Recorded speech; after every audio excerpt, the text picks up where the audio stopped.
heart and soul of the game is at the Boxing Voice. Ain't no other site in the game could see the Boxing Voice. Rob with the Boxing Voice here with Vito Mielnicki of GH3 Promotions here on the morning of the Friday night fights. You got two fighters on the card. First off, I want to ask you about your promotion. Y'all are booming out of the gate. So we're just wondering, what's the short-term and long-term goals of GH3? Long-term goal is to build thoroughbred stable with pedigree amateur background fighters that have been through the amateur rankings, that have been top-notch fighters, and some blue-chip prospects, and also some diamonds in the rough.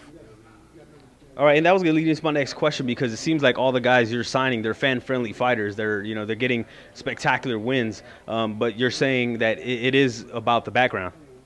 Yeah, it's about the background, but most of all, what we look for is a kid that's dedicated and that has been through adversity already in the amateurs. Not so much always been at the top, been at the cusp of breaking the top, but we stand behind our fighters and we're dedicated to what we do. We're more a hands-on, family-type promotional company. Yeah, and I get that feel from it so far. And with the sport surging, do you feel like y'all came in at the perfect time now that boxing is pretty much booming the way it has been? We haven't seen it like this in a very long time. We built the program up 2.5 years ago when we signed Antoine Douglas and John Thompson, based on my relationship with Kay Caroma through the amateurs, and we built it around Antoine. And as you see, Antoine's at his 18th fight, and he's getting ready to get on another network. We're looking to move him to another network in the near future, and then we're going to see from there, piggyback off of that. All right, and there are a lot of political and legal battles going on in boxing with promoters, managers, and whatnot. But y'all seem to be kind of steer clear of all that. Do you feel like you have the edge because you're not really involved? You're not really caught up in that. You have less boundaries to worry about.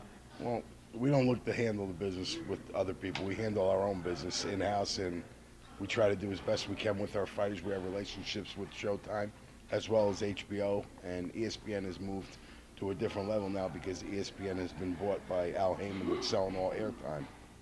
We just go in our different route. We make our own moves in our own avenues. All right, and are y'all still in the building phase as far as signing fighters and building the stable?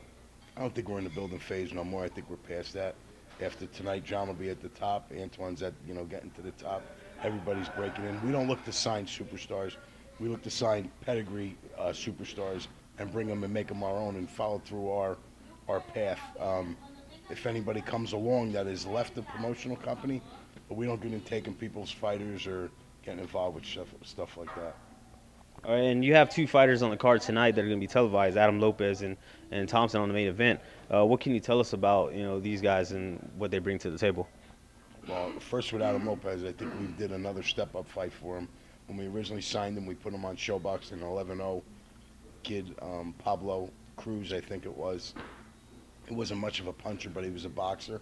They thought the kid was going to be more aggressive, and Adam had a devastating knockout. And then we took him back with just a tune-up fight in Hinckley, Minnesota. And now tonight he's taking on a journeyman, and he's stepping up.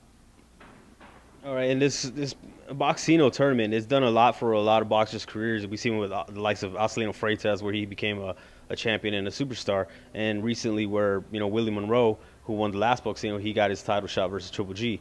What do you think this does as far as a win for Thompson tonight? I think it brings him to the next level. He'll be in the ratings in all three